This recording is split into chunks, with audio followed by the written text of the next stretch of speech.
আজকে আমি সারা যে খেলা দেখলাম। হ্যাঁ বন্ধুরা, তো আজকে সকালে উঠে আমি মা বাড়ি চলে গেলাম।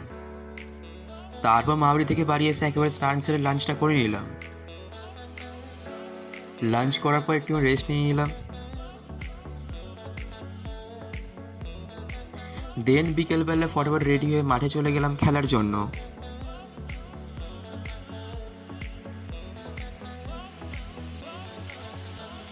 মাঠ থেকে এসে আর একবার স্নান করে নিলাম। তারপর পাপাই আমার বাড়িতে চলে আসলো, আমরা দুজনে একটু বিজনেস খেলে নিলাম।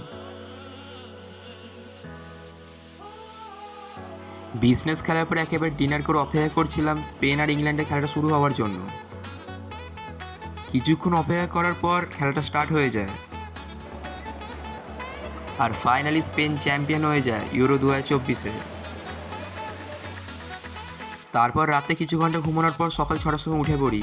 উঠে দেখি বাইরে হালকা হালকা বৃষ্টি পড়ছে। তারপর আর্জেন্টিনা ভার্সেস কলম্বিয়ার ম্যাচটা স্টার্ট হয়ে যায়, আর আমিও মনোযোগ দিয়ে দেখতে বসে যাই। অ্যান্ড ফাইনালি আর্জেন্টিনা চ্যাম্পিয়ন হয়ে যায়। ফ্যামোস!